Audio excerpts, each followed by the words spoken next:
போலவே நம்மையும் மாற்ற வேண்டும் என்று தீராத விருப்பமும் ஆசையும் வாஞ்சையும் வேட்கையும் கொண்ட ஆண்டவராகிய இயேசு கிறிஸ்துவின் பெயரால் இந்த காலவேளையிலே உங்கள் எல்லாரையும் அன்புடன் நான் வாழ்த்துகிறேன். கடந்த சில நாட்களாக, கடந்த ஒரு வாரமாக நாம் கவனித்து வருகிற கருப்பொருளின் செய்தியை நாம் இன்றும் தொடர்வோம். பிரியமானவர்களே, நம்முடைய வாழ்க்கையின் மிக முக்கியமான நோக்கம் அல்லது குறிக்கோள் அல்லது வாஞ்சை எதுவாக இருக்க வேண்டும் என்பதை அப்போஸ்தலன் பவுல் பிலிப்பியருக்கு எழுதிய நிருபத்தின் 3ஆம் அத்தியாயத்தின் 7ஆம் 8ஆம் வசனங்களிலே தெளிவாக குறிப்பிட்டுள்ளார். எனக்கு லாபமாயிருந்தவைகள் எவைகளோ அவைகளை கிறிஸ்துவுக்கென்று நஷ்டம் என்று எண்ணினேன்.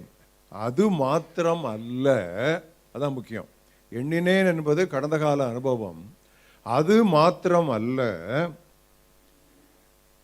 என் கர்த்தராகிய இயேசு கிறிஸ்துவை அறிகிற அறிவின் மேன்மைக்காக எல்லாவற்றையும் நஷ்டம் என்று எண்ணிக்கொண்டிருக்கிறேன். எண்ணிக்கொண்டு இருக்கிறேன். எண்ணினேன் என்பது கடந்த கால அனுபவம். ஒரு குறிப்பிட்ட சமயத்தில் மறுபிறப்பின் போது நடந்த ஒரு கிரைசிஸ் எக்ஸ்பீரியன்ஸ், ஒரு குறிப்பான ஒரு அனுபவம். ஆனால் அடுத்த வசனத்திலே அது மட்டுமல்ல என்று சொல்லி அந்த அனுபவம் இப்பொழுது தொடர்கிறது. எண்ணிக்கொண்டே இருக்கிறேன். It's an ongoing process. அது என்னவென்றால் கர்த்தராகிய இயேசு கிறிஸ்துவை அறிகிற அறிவு. வேறு வார்த்தைகளில் சொல்ல வேண்டுமானால், திரும்ப திரும்ப சுவிசேஷ புத்தகங்களை திருப்பி பார்த்து இயேசு கிறிஸ்துவை குறித்து அவர் எப்படி வாழ்ந்தார் என்று திரும்ப திரும்ப நான் அவரை கூர்ந்து கவனித்து நான் படித்து கொள்ள வேண்டும் என்பதை தான் இங்கே அப்போஸ்தலர் நமக்கு வலியுறுத்துகிறார். பிரியமானவர்களே, நம்முடைய வாழ்க்கையின் பிரதானமான நோக்கம், பல நோக்கங்கள் இருக்கலாம், ஆனால் நம்முடைய வாழ்க்கையின் பிரதான நோக்கம் கிறிஸ்து இயேசுவை அறிவது என்று இருக்க வேண்டும். அப்போஸ்தலர்கள் இந்த நாட்டத்திலேயே தங்களுடைய வாழ்க்கையை முழுவதுமாக ஊற்றி கொண்டதால் அவர்கள் சொல்லுகிற காரியங்கள், செய்கிற காரியங்கள், அவர்கள் முடிக்கிற ஊழியங்கள், இவை எல்லாவற்றிலும் எங்கேயாவது சிறிதளவிலாவது திசை விலகல் அல்லது ஒரு மாற்றம், நேர்வழியிலிருந்து ஒரு சிறு மாற்றம் ஏற்படுமானாலும் உடனே அவர்கள் சுதாகரித்து கொண்டார்கள். They immediately became alert. அதை எப்படி வாசிக்கிறோம் என்றால், எபேசியர் 4ஆம் அத்தியாயம் 20ஆம் வசனம். இதை நான் முந்தி ஒரு நாள் ஏதோ ஒரு இடத்திலே நான் இதை உங்களுக்கு சொன்னேன். இப்பொழுது மறுபடியும் பாருங்க. 4:20 எபேசியர். நீங்களோ இவ்விதமாய் கிறிஸ்துவை கற்றுக்கொள்ளவில்லை. அப்படியானால் ஏதோ ஒரு இடத்தில் திசை விலகல் வந்தவுடனே, வழி விலகல் வந்தவுடனே அப்போஸ்தலர்கள் தங்களையும் மற்றவர்களையும் நினைவுபடுத்தி கொள்ள சொன்னது, நாம் இவ்விதம் கிறிஸ்துவை கற்றுக்கொள்ளவில்லை, இது கிறிஸ்து போதித்த அல்லது கிறிஸ்து வாழ்ந்த மாதிரி அல்ல என்று சொன்னார். பிரியமானவர்களே, இந்த காலத்தில் நாம் மிகவும் எச்சரிக்கையாக இருக்க வேண்டியது என்னவென்றால், வேறொரு இயேசு பிரசங்கிக்கப்படுகிறார். What we need to be very alert these days, and what we should be extremely cautious these days, is that from most of the modern pulpits another Jesus is presented, proclaimed and preached. இன்று நாம் அதிக கவனமாய் இருக்க வேண்டிய ஒரு காரியம் எங்குவென்றால், இன்றைய அநேக நவீன பிரசங்க பீடங்களில் இருந்து வேறொரு இயேசு பிரசங்கிக்கப்படுகிறார். இது இன்று நேற்று தோன்றிய காரியம் அல்ல. இப்படிப்பட்ட ஒரு சாத்தியக்கூறு அப்போஸ்தலர் இருந்த முதல் நூற்றாண்டிலேயே இருந்தது. 2 கொரிந்தியர் 11ஆம் அத்தியாயம் 3ஆம் 4ஆம் வசனங்கள். 2 கொரிந்தியர் 11:3-4. சர்ப்பமானது தனது தந்திரத்தினால் ஏவாளை வஞ்சித்தது போல உங்கள் மனதும் கிறிஸ்துவை பற்றிய உண்மையின் என்று, அந்த உண்மையின் என்று என்பதற்கு நாம் சரியாக சொல்ல வேண்டுமானால் எளிமையின் என்று, உத்தமத்தின் என்று விலகும்படி கெடுக்கப்படுமோவென்று நான் பயந்திருக்கிறேன், அஞ்சிக் கொண்டிருக்கிறேன். அதற்கு விளக்கம் எப்படி எனில், உங்களிடத்தில் வருகிறவன் நாங்கள் பிரசங்கியாத வேறொரு இயேசுவை பிரசங்கித்தானால், அல்லது நீங்கள் பெற்றிராத வேறொரு ஆவியையும் நீங்கள் ஏற்றுக்கொள்ளாத வேறொரு சுவிசேஷத்தையும் பெற்றீர்களானால் என்று அவர்களை இங்கே கடிந்து கொள்ளும் பொழுது அவர் குறிப்பிடுகிறார்.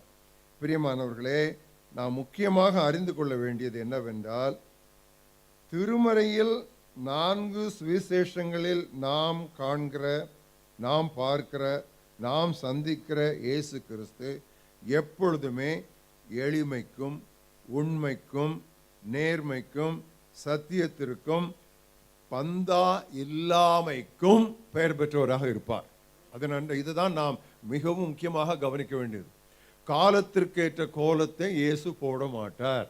ஏனென்றால் இயேசு கிறிஸ்து நேற்றும் இன்றும் என்றும் மாறாதவராய் இருக்கிறார். காலத்திற்கேற்ற மாற வேண்டிய தேவை, அவசியம் அவருக்கு கிடையவே கிடையாது. எனவே சுவிசேஷத்தில் நாம் பார்க்கிற அந்த இயேசுவை போல பிரசங்க பீடங்களிலிருந்து நமக்கு வருகிற இயேசுவை குறித்த தகவல்கள் சற்று விலகலாய் இருக்குமானாலும் கூட அதை நீங்கள் ஒரு காதில் கேட்டு அடுத்த காதில் விடுவோம் என்று சொல்லக்கூடாது, ஒரு காதிலேயே கேட்கக்கூடாது.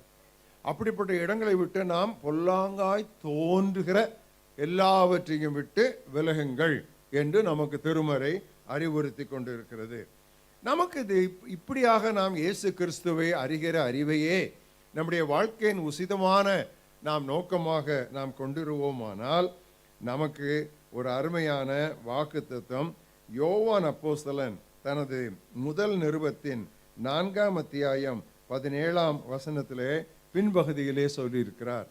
அவர் இருக்கிற விதமாகவே நாமும் இவ்வுலகத்தில் இருக்கிறோம். என்னே ஊக்கமான வார்த்தைகள் பாருங்க. இயேசு எப்படி இருந்தாரோ அப்படியே நாமும் இந்த உலகத்தில் இருக்கிறோம் என்று நாம் வாசிக்கிறோம். இந்த பின்னணியில் தான் கடந்த 6 அல்லது 7 நாட்களாக நாம் 5 செய்திகளை இயேசு போல என்ற கருப்பொருளிலே நாம் தியானித்து நாம் சிந்தித்து வருகிறோம். அந்த பாடலை, அந்த பல்லவியை பாடி நம்முடைய செய்தியை நாம் தொடருவோம்.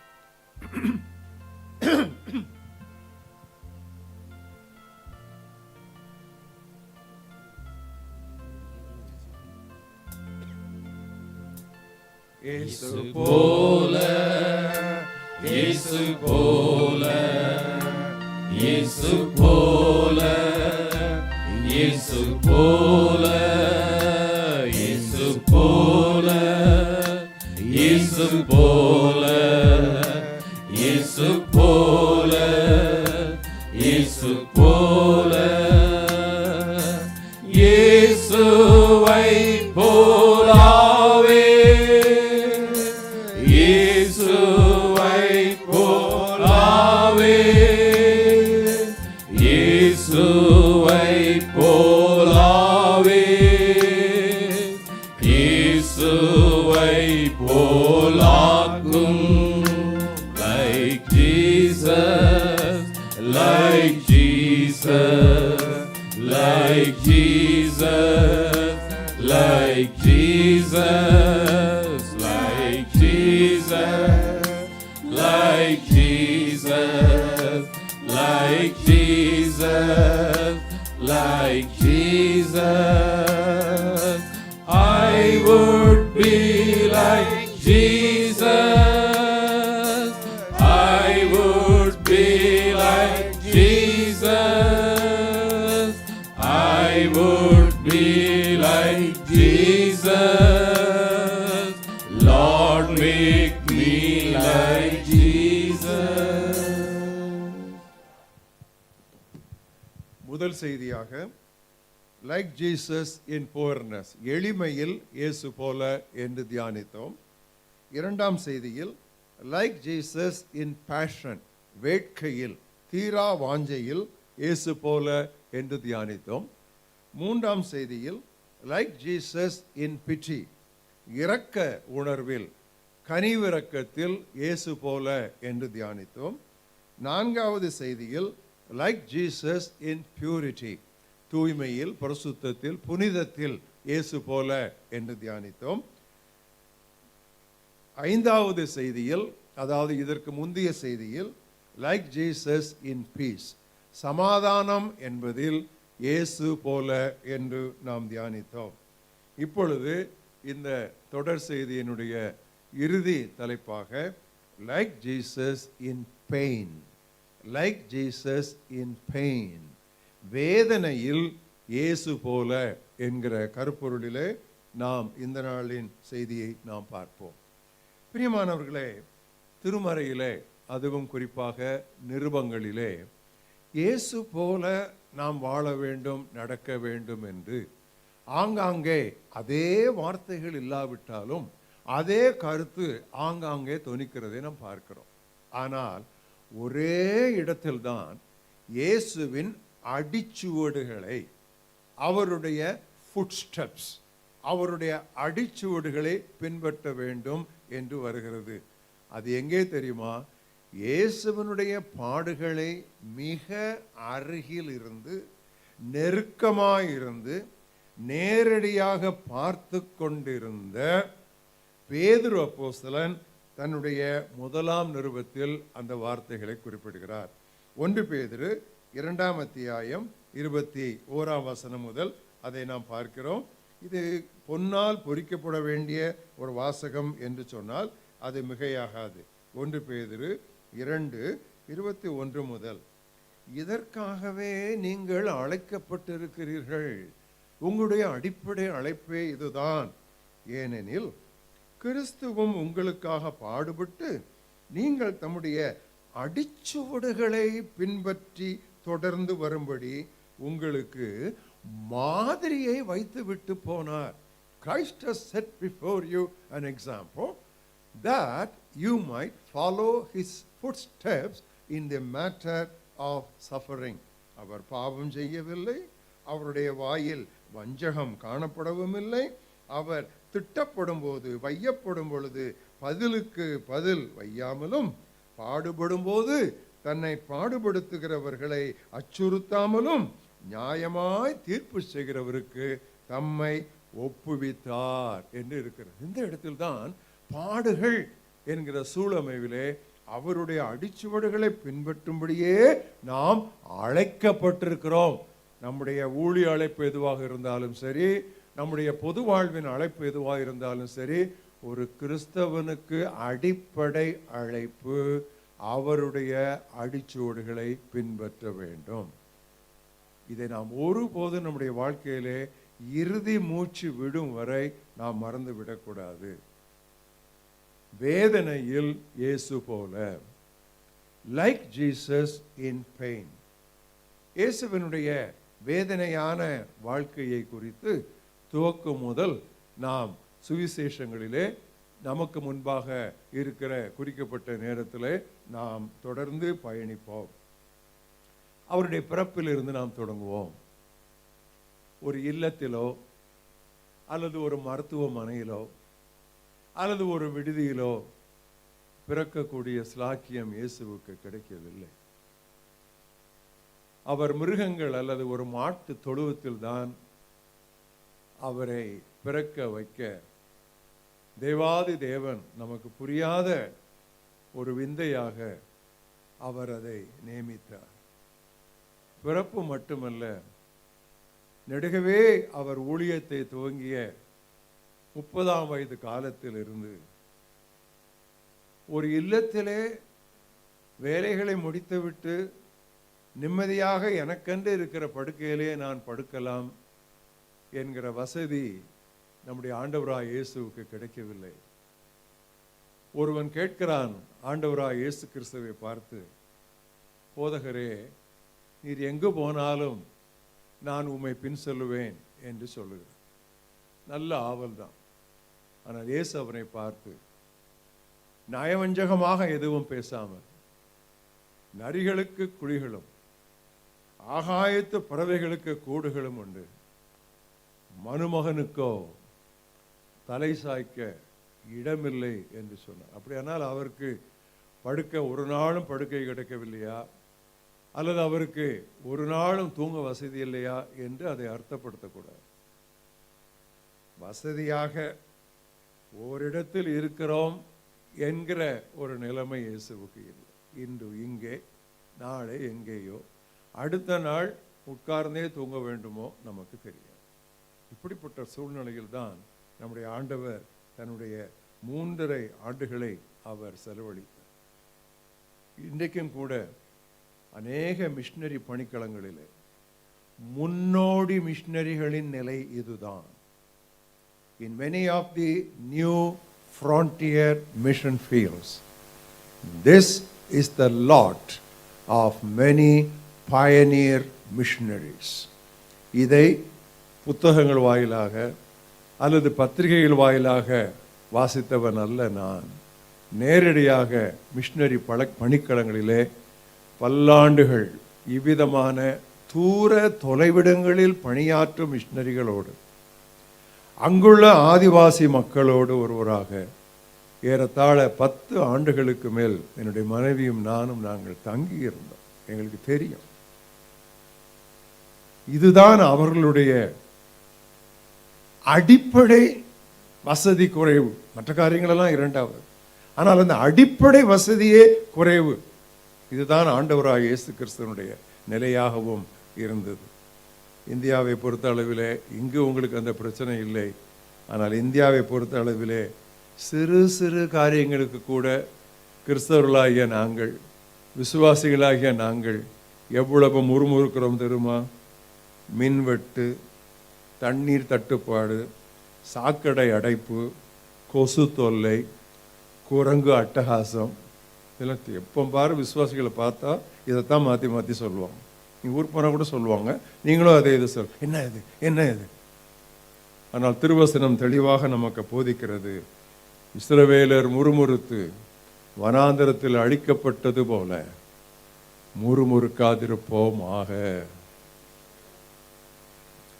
சில வீடுகளிலே ஆண்டவராய் இயேசு கிறிஸ்து நுழைந்த பொழுது அவருக்கு அடிப்படையான உபசரிப்பு கூட கிடைக்கவில்லை. ஒரு பரிசேயனுடைய வீட்டிற்குள் நுழைகிறார். ஒரு விருந்தினர் வந்தால், அதுவும் எல்லாராலும் போதகர் என்று அழைக்கப்படுகிற ஒரு விருந்தினர் வந்தால், அவர் கால்களுக்கு தண்ணீர் கொடுத்திருக்க வேண்டும். அவருக்கு தண்ணீர் கிடைக்கவில்லை. அவரை அணைத்து முத்தமிட்டு இருக்க வேண்டும், கிடைக்கவில்லை. அந்த மத்திய தரைக்கடல் நாடுகளில் உள்ள வெப்பத்தை தாங்குவதற்காக இல்லத்திற்குள் நுழைந்தவருக்கு சற்று எண்ணெய் கொடுக்க வேண்டும், அதுவும் கிடைக்கிறது. திருமண வைபவங்கள் அல்லது பிறந்த நாள் வைபவங்களுக்கு போகும் பொழுது நாம் சரிவர கவனிக்கப்படாவிட்டால், உபசரிக்கப்படாவிட்டால், மதிக்கப்படாவிட்டால் என்ன கோபம் வருகிறது நமக்கு? யோசித்து பாருங்க. இப்படித்தான் நம்ம பைபிளை படிக்கணும். என் ஆண்டவருக்கு சில வீடுகளிலே அது கூட கிடைக்கவில்லை. ஆனால் இப்படி நடந்து விட்டதே என்று சொல்லி தன்னைத்தானே நொந்து கொண்டு அவர் அப்படியே வாழா விருந்து விடாதபடி தன்னுடைய பணியை அவர் தொடர்ந்து செய்து கொண்டிருந்தார். அவருடைய பணி என்ன? பாவிகளை ரட்சிக்கும்படி கிறிஸ்து இயேசு உலகத்தில் வந்தார். அவருக்கு இயேசு என்று பெயரிடுவாயாக, ஏனெனில் அவர் மக்களுடைய பாவங்களை நீக்கி அவரை ரட்சிப்பார். அங்கே ஒரு பெண்மணி, பாவியாகிய ஸ்திரீ, அந்த வீட்டிலே கண்ணீரால் பாதங்களை நனைக்கிறாள். திரவியத்தால், விலையுயர்ந்த திரவியத்தால் அவளுடைய வீடு முழுவதும் நறுமணத்தால் நிறையும் அளவிற்கு அதை முழுவதுமாக அவரிடம் கொட்டுகிறாள். ஒரு முத்தம் அல்ல, ஓயாமல் பாதங்களை முத்தம் கொடுத்து கொண்டிருக்கிறாள். கிடைக்க வேண்டிய இடத்தில் கிடைக்கவில்லை, எதிர்பாராத இடத்தில் ஆண்டவருக்கு கிடைத்தது. என் ஆண்டவர் அதையும் பார்க்கவில்லை, இதையும் பார்க்கவில்லை. அவர் முக்கியமாக உன் பாவங்கள் உனக்கு மன்னிக்கப்பட்டது என்று சொல்லி தன்னுடைய பணியை தொடர்ந்தார். பிரியமானவர்களே, வசதி குறைவோ வாழ்க்கையின் பிரச்சனைகளோ எது வந்தாலும் எதிலிருந்து நம்மை திசை திருப்பக்கூடாது தெரியுமா? தேவன் நமக்கு பணித்த பணியிலிருந்து நாம் திசை திரும்பக்கூடாது. Let come what may. Nothing should distract us. Nothing should divert our attention from what God has assigned to us as our basic calling of ministry. நம்முடைய ஆண்டவர் அலைந்து திரிகிற பிரசங்கியாராக இருந்தார். He was a traveling preacher. அல்லது டெக்னிக்கலாக சொல்லணும்னா he was an itinerant evangelist. அங்கும் இங்குமாக இன்றொரு கிராமம், நாளைக்கு இன்னொரு கிராமம், இன்னொரு ஊர், நாளைக்கு இன்னொரு ஊர் என்று சொல்லி அவர் அப்படியே நகர்ந்து கொண்டு இருந்தார். He was a mobile minister. He was not a residential pastor or preacher, but he was a mobile minister. அவர் ஆங்குமுகமாக நடந்து கொண்டே இருந்தார். அப்படியானால் வேளைக்கு சாப்பாடு கிடைக்காது. நீங்கள் நினைக்கக்கூடாது இங்கே இப்படி போனால் கேஎஃப்சி, அங்கே போனால் மெக்டானல்ட்ஸ், இங்கே இப்படியே போகிற இடம் லெஃப்ட் ரைட்டு எங்கே போக தெரியாமல் திரைக்கிற காலம் கிடையாது. வனாந்தரங்களிலே வனாந்தர மார்க்கமாகலாம் அவர் சென்றிருக்கிறார், கால்நடையாக சென்றார்.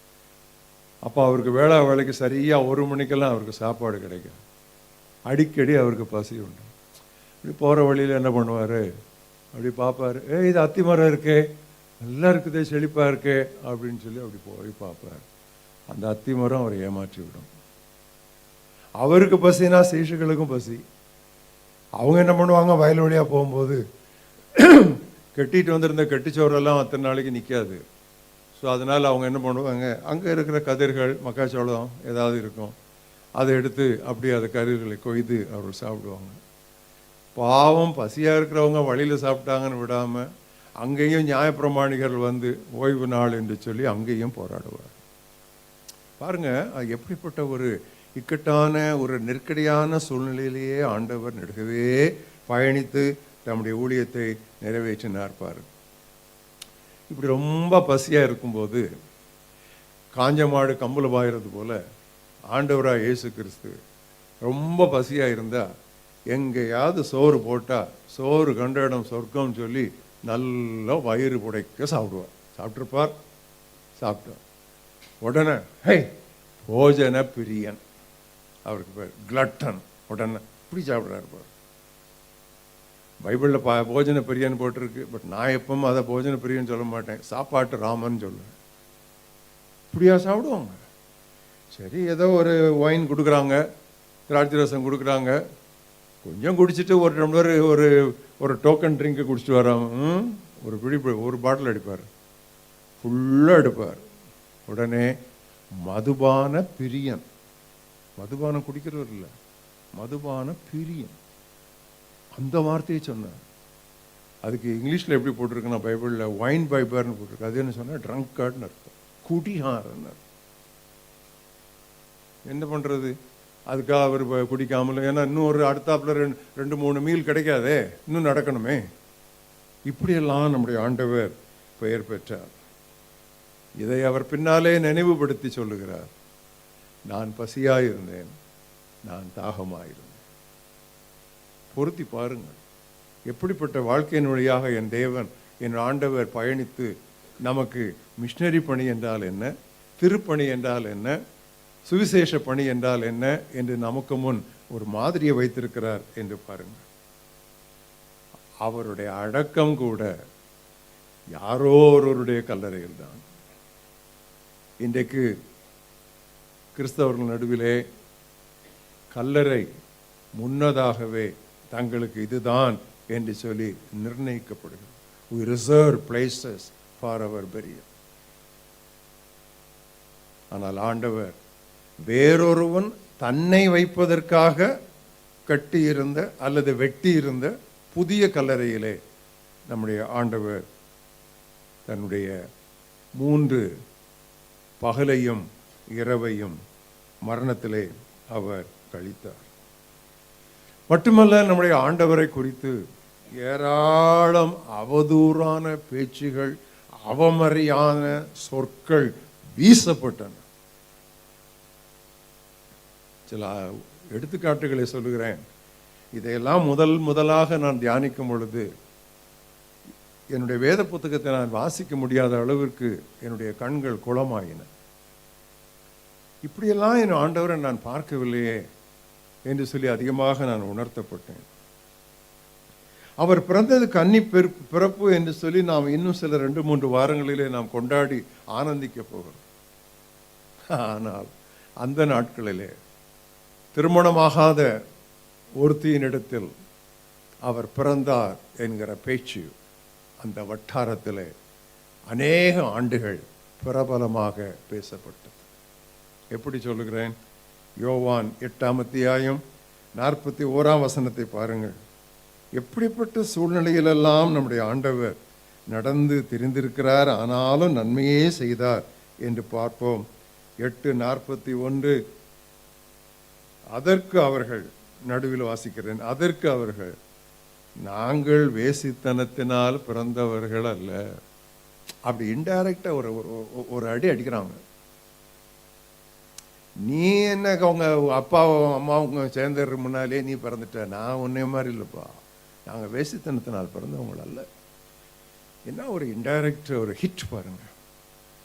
இது எப்படி இருந்திருக்கும் நம்முடைய ஆண்டவராக இயேசு கிறிஸ்துவுக்கு? இதுக்கெல்லாம் அவர் மாறுத்தரும் சரி விளக்கம் சொல்லிக்கிட்டே இருந்தார். இல்லை, நீ சொல்றது சொல்லு. கேலி பேச்சு, ஏளன பேச்சு. இன்னொரு இடத்துல 8ஆம் அதிகாரம் 48ஆம் வசனத்தில் ஒன்று சொல்லி விட மாட்டாங்க, அடுத்தடுத்து எதையாவது சொல்லிக்கொண்டே இருப்பார்கள். 48ஆம் வசனத்தில் சொல்றாங்க, யூதர்கள் அவருக்கு மறுமொழியாக, உன்னை சமாரியன் என்று நாங்கள் சொன்னது சரிதான். நீ ஒரு சமாரியன். ஏன் சொன்னா, நீ யூத மார்க்கத்தின்படி நடக்கிறவன் அல்ல. மன்னித்துக் கொள்ளுங்கள், நான் இந்த வார்த்தையை சொல்லுவேன். ஆனால் எங்கள் ஊரிலே நான் பிறந்து வளர்ந்து வந்த நெல்லை மாவட்டத்தில் உள்ள நாசரேத்தில் இவங்கெல்லாம் வருவாங்க. அதாவது அப்பொழுதெல்லாம் துப்புரவு தொழிலாளர் இல்லை ஓப்பன் டாய்லெட் தான். அப்போ அதை அவங்க சுத்தம் பண்ணிட்டு போவாங்க. அப்போ காஃபி கேட்பாங்க சில நேரம் வீட்டில். அந்த காஃபி கேட்கும்போது அந்த காஃபியை ஒரு டம்ளரில் கூட கொடுக்க மாட்டாங்க. எதில் கொடுப்பாங்கன்னா, இந்த தேங்காய் சிரட்டை இருக்குல்ல, அந்த தேங்காய் அதில் தான் கொடுப்பாங்க. கூடி அது கழுவி அங்கே வெளியே வச்சுட்டு போன்னு சொல்லி அதை ஜன்னல் ஓரத்தில் வச்சுட்டு போயிடணும். நான் ஒரு நாள் கேட்டேன், ஏன் இதை நம்ம டம்ளரில் ஏன் கொடுக்கல அப்படின்னு சொல்லி கேட்டேன். எனக்கு அப்போ தெரியாது, நான் கேட்டேன். அப்போது அவங்க சொன்னாங்க, அவன் சக்கிலி ஏன் அப்படின்னாங்க. இதே வார்த்தையை சொன்னாங்க. இதுதான் இயேசு கிறிஸ்துவை பார்த்து, நீ சக்கிலியன், நீ சமாரியா. இன்னைக்கு சமாரியன்னு சொன்னா இன்னைக்கு நம்ம சக்கிலியன்னு சொல்றது. அதே தான். அவனுடைய தொழிலை வைத்து அவனை பழிப்பது. நான் சொன்னது சரிதான், உன்னே நான் சமாரியன்னு சொன்னது சரிதான், நீ அவன் தான் நீ. ஏன்னா அவனுக்கு யூத மார்க்கத்தைப்படி அவனுக்கு ஒண்ணுமே தெரியாது. நீ எங்கே வேற ஆளு, நீ அவரை குற்றம் சாட்டின.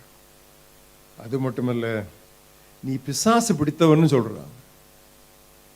உன்னை சமாரியன் என்றும் பிசாசு பிடித்தவன் என்றும் நாங்கள் சொன்னது சரி. சும்மா அதை விளையாட்ட சொல்லல. இப்ப எல்லாம் நீ நடக்கிறதெல்லாம் பார்த்தா நீ சரியான பிசாசு பிடித்தவன் தான் என்று சொல்லி அவர் மீது இப்படிப்பட்ட பழி அவர்கள் சுமத்தினார். அதோடு விட்டார்களா? அதே அத்தியாயத்தில் 57ஆம் வசனத்துக்கு வாருங்க. அப்பொழுது யூதர்கள் அவரை பார்த்து, உனக்கு இன்னும் 50 வயது ஆகவில்லையே, நீ ஆபிரகாமை கண்டாயோ என்றார். அவர் சொன்னாரு, ஆபிரகாம் என்னுடைய நாளை காண வாஞ்சியா இருந்தான், கண்டு கழித்தான் என்று சொல்லி சந்தோஷமாக பூரித்து, அன்று மொரியா மலையிலே ஆபிரகாம் ஈசாக்கை கொண்டு போய் பலி செலுத்த போன பொழுது யெகோவா ஈரையாக எப்படி அவர் வெளிப்பட்டார் என்பதை நினைத்து கழிகூர்ந்த வேளையிலே இவர்கள் எங்க போறாங்க பாருங்க. நீ அனுபவசாலியே கிடையாது, இன்னும் உனக்கு 50 வயசு ஆகலை, நீ ஆபிரகாமை பார்த்தா அல்லது ஆபிரகாம் உன்னை பார்த்தான்னு சொல்லி சொல்றீங்க. ஏன் இந்த 50ன்னு சொன்னாங்கன்னா, பொதுவிடங்களிலே ஒருவர் ஏதோ ஒரு சன்மார்க்க நெறியோ அல்லது நீதி மார்க்கத்தை குறித்தோ அல்லது வேத மார்க்கத்தை குறித்தோ உபதேசிக்க வேண்டுமானால் அவருக்கு குறைந்தது 50 வயது ஆகியிருக்க வேண்டும். இல்லையேல் அங்கே அவர் மதிக்கப்பட மாட்டார், ஏற்றுக்கொள்ளப்பட மாட்டார். இதுதான் அந்த நாட்களின் யூத பழக்கம். ஆனால் ஆண்டவராய் இயேசு கிறிஸ்து 30 வயதே நிரம்பியராய், அவங்க சொன்ன 50க்கு கிட்டத்தட்ட பாதி தான், அவ்வளவுதான் நிரம்பியராய் இருந்தபடியால் அவருடைய வயதும் கூட அவருக்கு எதிராக பேசப்பட்டது. அதை எப்படி சொல்லியிருப்பாங்க தெரியுமா? நீ ஒரு நூதனன், பிஞ்சில் பழுத்த பழம்னு சொல்லியிருப்பாங்க. அப்படிதான் சொல்லியிருப்பாங்க. அந்த வார்த்தை தான் சொல்லியிருப்பாங்க. பாடுகளில் இயேசு போல அவருடைய சொந்தக்காரர்கள் மார்க்கு 3ஆம் அத்தியாயத்திலே அவர்களை சந்திக்கிறோம். மார்க்கு 3:21 அவருடைய இனத்தார் இதை கேட்ட பொழுது, என்ன எதை கேட்டபோது? அவர் சீஷர்கள் எல்லாம் தெரிந்தெடுத்து வீட்டுக்குள்ளே போய் சாப்பிட்றதுக்கு போகிறாங்க. சாப்பிட்றதுக்கு நேரம் இல்லை. முந்தின வசனத்தில் சாப்பிடக்கூட நேரம் இல்லாத அளவிற்கு மக்கள் கூட்டம் அவரை நெருக்கிக் கொண்டு இருக்கிறது. அவருடைய இனத்தார் இதை கேட்டபோது, எதை கேட்டபோது? ஜனங்கள் நிறைய அவரை பார்க்க போகிறாங்க, அவருக்கு சாப்பிடக்கூட நேரம் இல்லைங்கிறத கேட்டபோது அவர் மதிமயங்கி இருக்கிறார் என்றார்கள். அதனால அவன் கிறுக்கு வந்துருச்சு அவனுக்கு. அவனை இப்படி ரோட்டில் நம்ம விடக்கூடாதுன்னு சொல்லி அவரை பிடித்து கொண்டு போக வந்தார்கள். அதாவது எப்படியாவது கட்டி கொண்டு போயிடணும் வீட்டுக்கு. ஏன்னா ரோட்டில் விட்டால் அவன் என்ன செய்வானா, நாளைக்கு ட்ரெஸ்ஸை கழுத்திட்டு கிடப்பான், அல்லது யாரையாவது போய் அடிப்பான், கடிப்பான், கல்லறிவான். பேசாமல் கூட்டி போகிறோம் வீட்டுக்கு. அவன் போயிடுச்சு, அவன் புத்தி, he is out of his mind என்று சொன்னார்கள். அது மட்டுமல்ல, 22ஆம் வசனத்திலே சொல்லுகிறார்கள், எருசலேமிலிருந்து வந்த வேதபாரகர் இவன் பெயர்செபூலை கொண்டிருக்கிறான் என்று சொன்னார். இது சாதா பிசாசு இல்லை, இது பிசாசுகளின் தலைவனால் அவன் பிடிக்கப்பட்டிருக்கிறான்.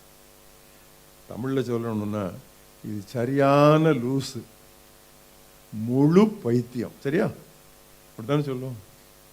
இப்படிதான் பைபிளை நம்ம தியானிக்கணும். இன்றைக்கு நாம் அதை கொண்டு வந்து நம்முடைய நடைமுறையிலே அதை நாம் புகுத்து பார்ப்போம். சரியான லூசுடா இவன், அறகுறை இல்லை, முழு பைத்தியம் என்று சொல்லியிருப்பார். ஆனால் ஆண்டவர் சொல்லுகிறார், வீட்டு ஜமானையே பெயர்செபூல் என்று சொல்வார்கள், ஆனால் வீட்டில் உள்ளவர்கள் வேறு என்னதான் சொல்ல மாட்டார். If they would call the master of the house as Beelzebub, as the leader or the ruler of demons, what names will they not pour upon you in contempt? ஆண்டவருடைய வார்த்தைகள். பிரியமானவர்களே, இந்த உலகிலே இயேசுவுக்கு கிடைத்ததை விட பெட்டர் ட்ரீட்மெண்ட் இன்னும் நம்மை மக்கள் மதிப்பாக நடத்துவார்கள் என்று எதிர்பார்த்தால்தான் நாம் ஏமாற்றம் அடைவோம். Blessed are those who do not expect, they will not be disappointed. எதிர்பார்க்காதவர்கள் பாக்கியவான்கள், அவர்கள் ஏமாற்றம் அடைய மாட்டார்கள். புது பாக்கிய வசனம். நம்ம அநேக இடங்களில் எதிர்பார்த்து தான் ஏமாற்றம் அடைகிறோம். அவர் மீது இவ்விதமான குற்றச்சாட்டுகளும் கேலி பேச்சும் மட்டுமல்ல, அவர் மீது ஏளனமான எள்ளி நகையாடிய சூழ்நிலைகளும் வந்தன. சிலுவையிலே அவரை அறிவதற்கு முன்பதாக துப்பி, நம்ம முகத்துலலாம் யாரும் இது வரைக்கும் துப்புனதில்லை, அட்லீஸ்ட் என் முகத்தில் துப்புனதில்லை. நம்ம மேலே வெறுப்பு இருந்தால் கீழே துப்புவாங்க. ஆனால் ஆண்டவரை பொறுத்தவரை எங்கே துப்புனாங்க? அவர் முகத்தில் துப்பி முகத்தை மூடி குட்டி, ஏய் தீர்க்கதரிசனம் வர இருக்குல்ல உனக்கு, சொல்லு யார் உன்னை கூட்டினது சொல்லு. அப்போ அவருடைய வரம் கேலி செய்யப்பட்டது. ஹே ராஜாவே நீர் வாழ்க என்று சொல்லி அவருடைய தலைமை சவாலிடப்பட்டது. Save your self.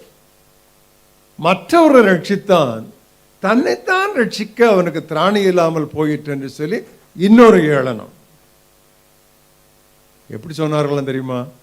தலையை துலுக்கி மற்றவர்களை ரட்சித்தான், தன்னை ரட்சிக்க முடியவில்லை.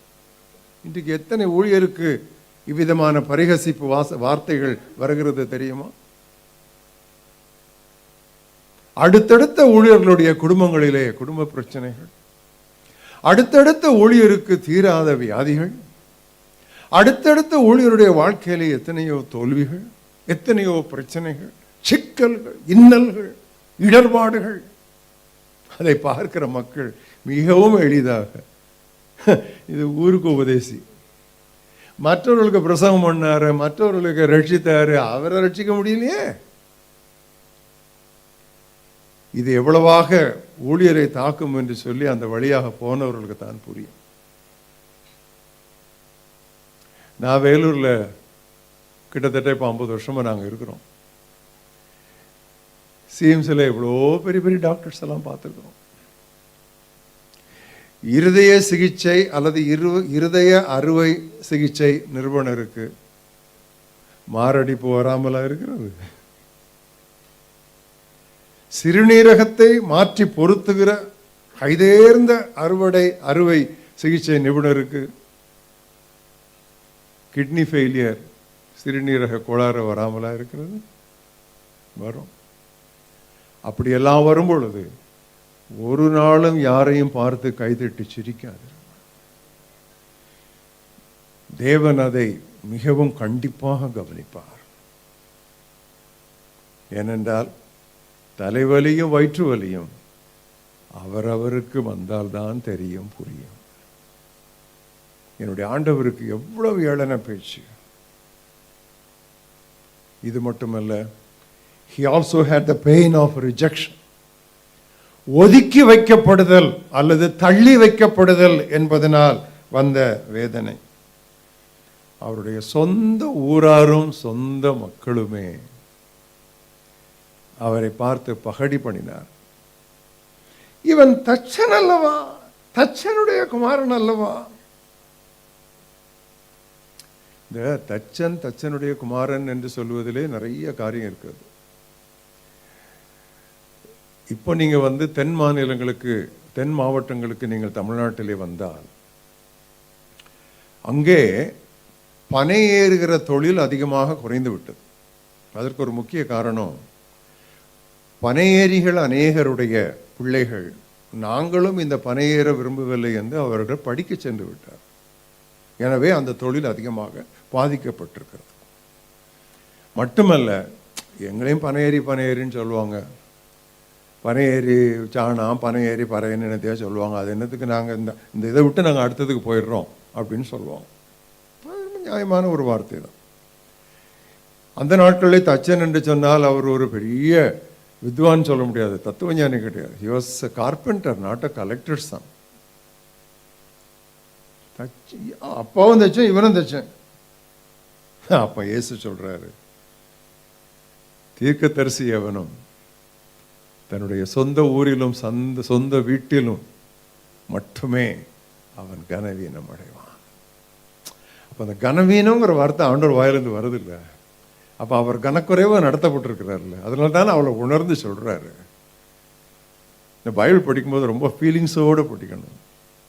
நம்மை அந்த இடத்தில் பொருத்தி பார்த்து இன்றைய சூழ்நிலையிலே அந்த காட்சியை நாம் கொண்டு வந்து நிறுத்தி நாம் தியானிக்க பழக வேண்டும்.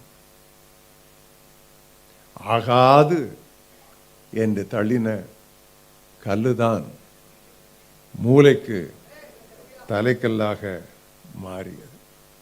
அது உடனே நடக்காது. 3 நாள் கல்லறையிலே இருக்க வேண்டியது இருக்கும். அங்கேதான் point. It's not an instant miracle. அது உடனடி அற்புதமாய் நடக்காது. இந்த 3 நாட்கள் என்பது 3 மாதங்களாக இருக்கலாம், 3 வருடங்களாக இருக்கலாம், ஏன் 3-10 ஆண்டுகளாக கூட இருக்கலாம். அதற்கு பிறகுதான் அது ஏற்றுக்கொள்ளப்படும். உடனடி விளைவுகளை எதிர்பார்த்தால் நீங்கள் அதிரடி முடிவுகளை தான் நீங்கள் சந்திப்பீர்கள். Don't expect immediate results. You will be outrightly disappointed. யாரை நான் விடுதலை செய்ய வேண்டும்? பரபாசை விடுதலை செய்ய.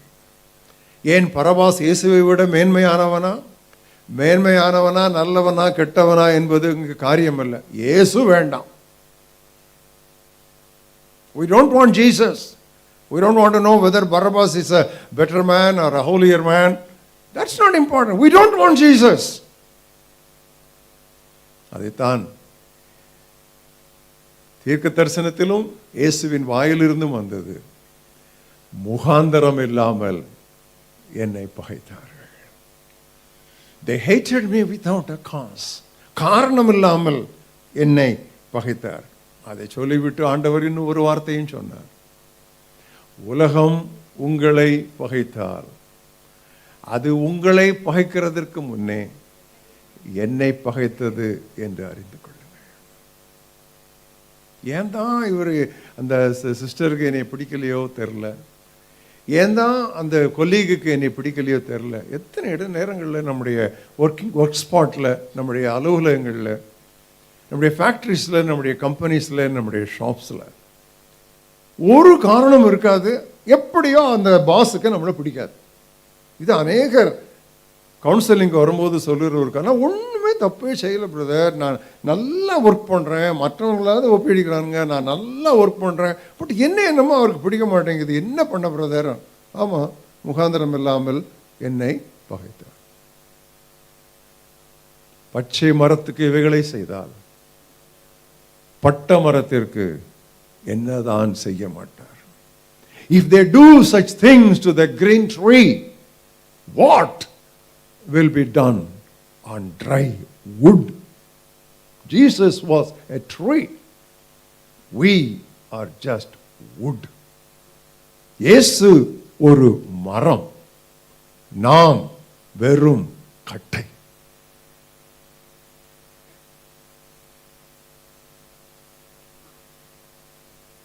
ஒரு வார்த்தையை நான் சொல்லட்டுமா? No man is fully accepted until he is totally rejected. முழுவதும் தள்ளப்படும் வரை ஒருவரும் முழுமையாக ஏற்றுக்கொள்ளப்பட மாட்டார். இதை நாம் மனதிலே தெளிவாக இருத்திக் கொண்டால் அநேக ஏமாற்றங்களை நாம் தவிர்க்கலாம்.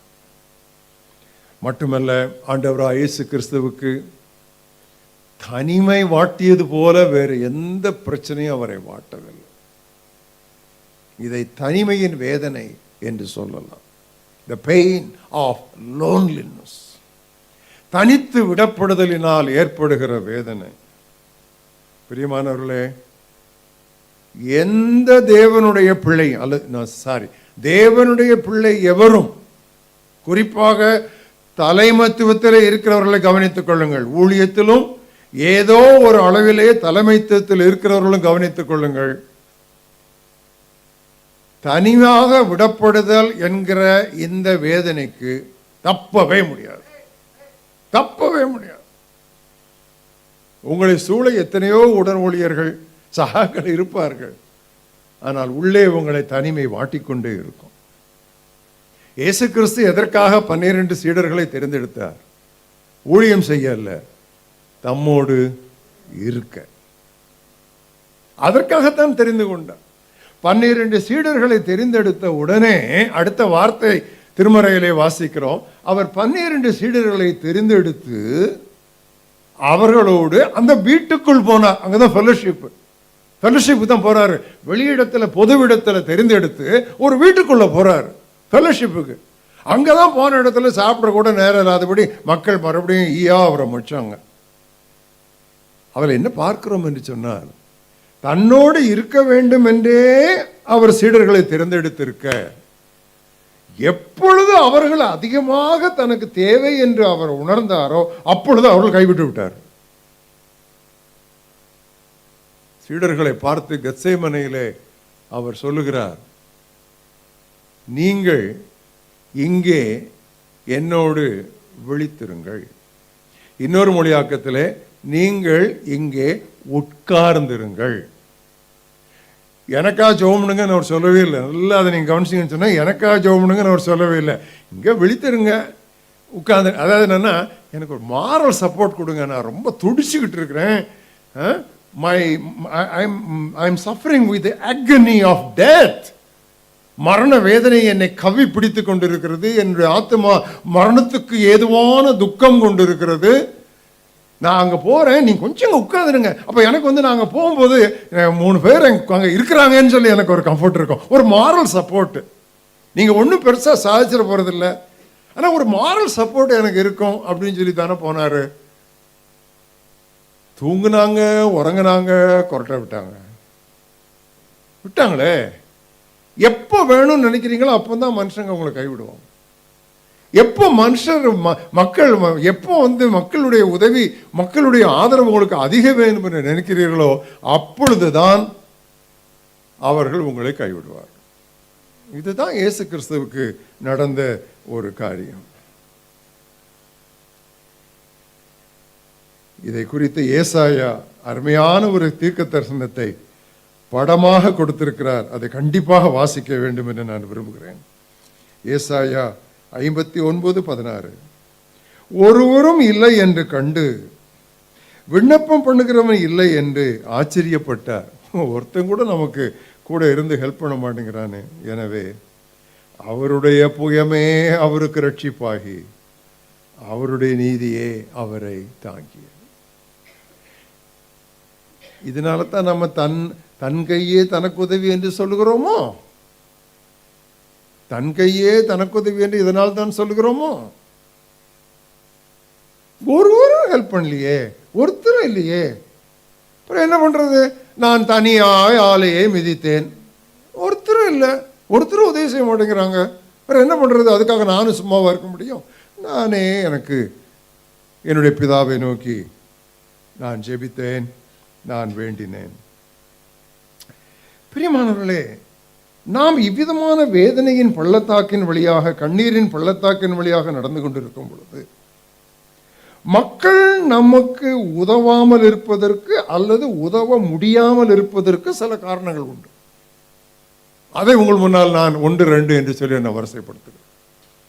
ஒன்று, நமது பிரச்சனைகளோடு தங்களை அடையாளப்படுத்திக் கொள்ள மக்களுக்கு இருக்கிற தயக்கம். ஒரு பாவத்தில் நீங்க விழுந்திருக்கிறதுனால இந்த பிரச்சனை உங்களுக்கு வந்திருக்கலாம். தீராத ஒரு வியாதி, பொதுவா மக்களுக்கு வராத ஒரு வியாதி உங்களுக்கு வந்திருக்கலாம். ஒரு பேரெழுப்புக்கு நீங்கள் ஆளாயிருக்கலாம். இதெல்லாம் பார்த்துட்டு நம்ம இந்த நேரம் அவர்கிட்ட போய் ரொம்ப பழகி அவர் வீட்டுக்கு போறது வர்றது அப்படிலாம் இருந்திருந்தோம்னு சொன்னா நம்மள பீப்புள் என்ன நினைப்பாங்கன்னு சொல்லி அழுகிறவர்களுடனே அழுங்கள் என்கிற திருவார்த்தைக்கு கீழ்ப்படியாமல் உங்களை வேடிக்கை பார்த்து கொண்டிருக்கிற கூட்டம் தான் விசுவாசிகள் நடுவிலும் அதிகமாய் உண்டு. ஆனால் என் வேதம் சொல்லுகிறது, ஆபத்தில் உதவவே சகோதரன் பிறந்திருக்கிறான். எல்லாம் சுமூகமாக நடக்கும் பொழுது நமக்கு ஏன் உதவி தேவை? ஆபத்தில் உதவவே சகோதரன் பிறந்திருக்கிறான்.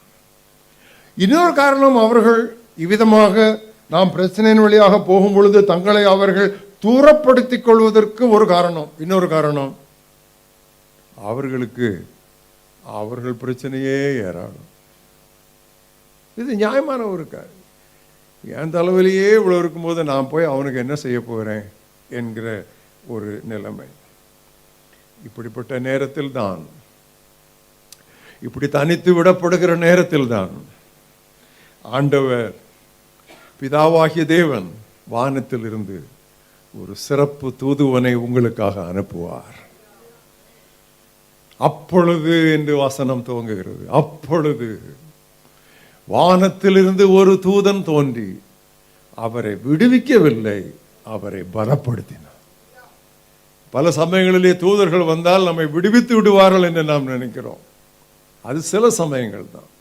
பெருவாரியான நேரங்களில் தேவன் தூதர்களை அனுப்புவது அந்த வழியாக நாம் போவதற்கு, நம்முடைய கரங்களையும் கால்களையும் பலப்படுத்துவதற்கு.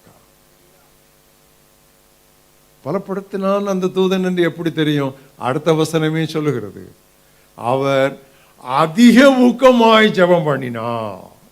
ஏற்கனவே 1, 2, 3 ஜெபம் பண்ணிட்டாரு, ஒப்பு கொடுத்துட்டாரு பிதாவின் சித்தத்திற்கு, தளர்ந்துவே இருக்கிறார்.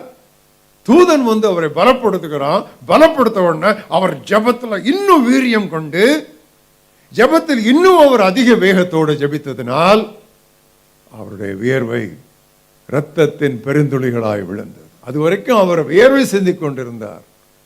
முதல் 3 ஜெப வேளைகளிலும் அவர் வியர்வை சிந்திக் கொண்டிருந்தார். தூதன் பலப்படுத்திய பிறகு அவர் வியர்வையை இரத்தமாக சிந்தினார். ஏனென்றால் அவ்வளவு தீவிரமாக தன்னை ஊற்றி ஜெபிக்க தேவதூதன் அவரை பலப்படுத்தினார். ஹல்லேலூயா. இதுதான் அனுபவம், இதுதான் வேதனை. இன்னொரு ரீசன், இன்னொரு காரணம், மக்கள் தங்களை தூரப்படுத்திக் கொள்வதற்கு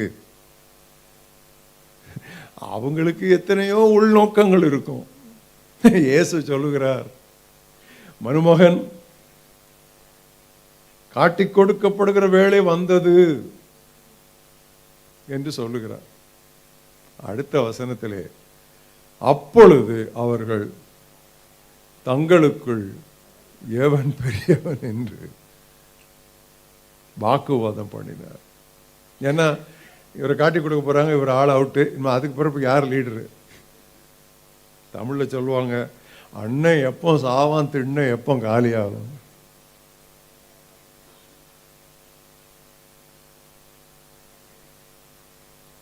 என்ன பிரதர் நீங்க எப்படி ரொம்ப ஸ்ட்ராங்கா பேசுறீங்கன்னு சொன்னா, இந்த அனுபவங்கள் வழியெல்லாம் நாங்க போயிருக்கிறோம்ல. அண்ணன் எப்போ சாவான், திண்ணை எப்போ காலியாகும். இப்போதான் காட்டி கொடுக்கறத பற்றி உங்க தலைவர் சொல்றாரு, அவர் காட்டி கொடுக்க போறாருன்னு. அது எவன் காட்டி கொடுப்பான், நம்ம ஒன்று விடக்கூடாது, அதுக்கு அந்த மாதிரி எதுவும் பேசாம, சரி அவர் முடிஞ்சது, அவர் கதை ஓஞ்சுது, இப்போ அடுத்த அப்புறம் நம்ம காரியத்தை பார்ப்போம். நம்மள யார்? இதைத்தான் அந்த நாளிலே ஒருவன் அவருடைய கரங்களை பார்த்து, இந்த வடுக்கள் என்ன என்று கேட்கிறான். அப்பொழுது அவர் சொல்லுகிறார், இவை என்னுடைய சிநேகிதரின் வீட்டில் பட்ட காயங்கள். சகரியாவிலே தீர்க்க தரிசனமாக இருக்கிறது. wounds from friends. சிநேகிதரின் வீட்டில் பட்ட காயங்கள், விரோதிகளின் வீட்டில் அல்ல, சிநேகிதரின் வீட்டில் பட்ட காயங்கள்.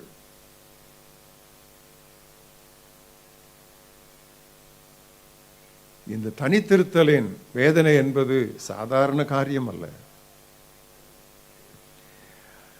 தனித்திருத்தலினால் தூக்கமின்மை அல்லது தூக்கம் வராமை, தூங்க முடியாமை கூட நேரிடலாம். அப்பொழுதுதான் சங்கீதக்காரனோடு கூட சேர்ந்து நாமும் சொல்லுவோம், நான் நித்திரை இல்லாமல் வீட்டின் மேல் தனித்திருக்கும் குருவியை போல் இருக்கிறேன்.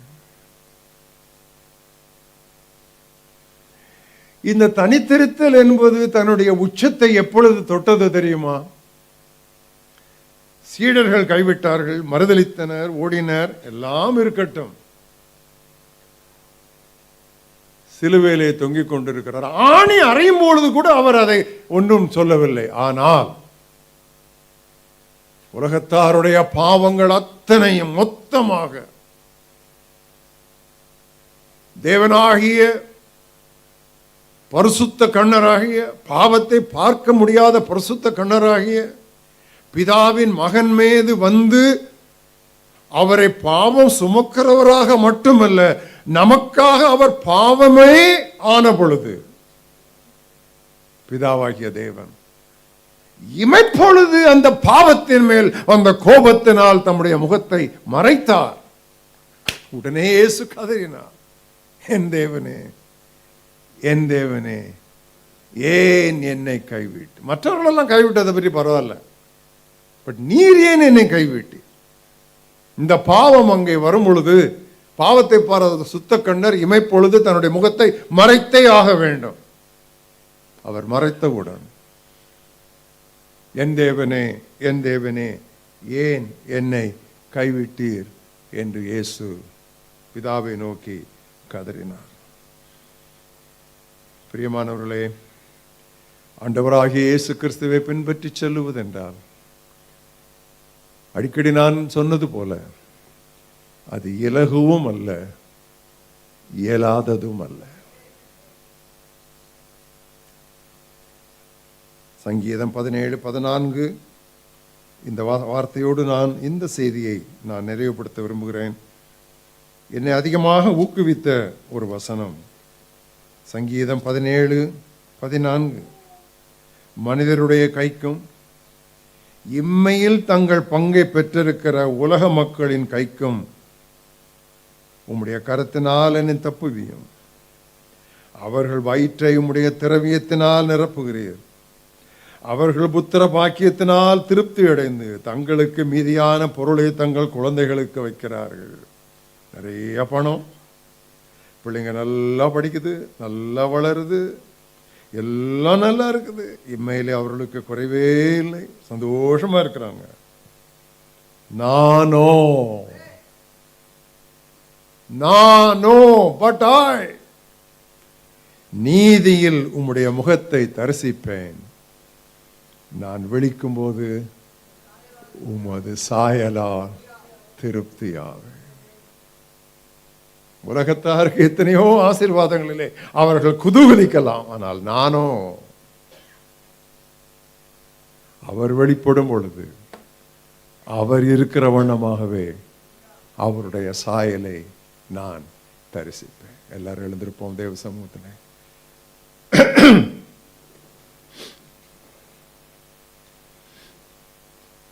கண்கள் மூடி இருக்கட்டும், கரங்கள் கூப்பி இருக்கட்டும், இருதயங்கள் தேவனுக்கு நேராக உயர்த்தப்படட்டும், தலைகள் வணங்கி இருக்கட்டும். உலக மக்கள் இம்மையின் ஆசீர்வாதங்களில் திளைத்திருக்கிறார்கள். நானோ மறுமையில் அவரை பார்க்கும் பொழுது அவரை போல் ஆவேன் என்கிற வாஞ்சையால் என்னுடைய இருதயம் ததுவிக்கொண்டு தத்தளித்து கொண்டிருக்கிறேன், எதிர்பார்த்து நிற்கிறேன்.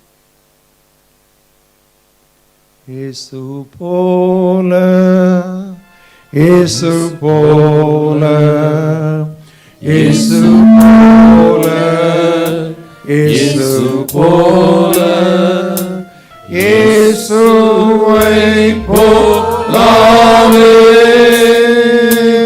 இயேசுவை போலாவேன், இயேசுவை போலாவேன், இயேசுவை போலாக்கும்.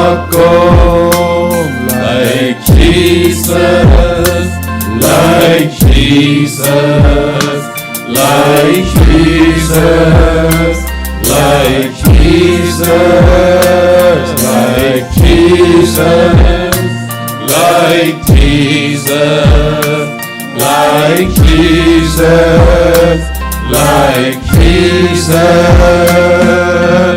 I won't be like Jesus. I would be like Jesus. I would be like Jesus. Lord, make me like Jesus.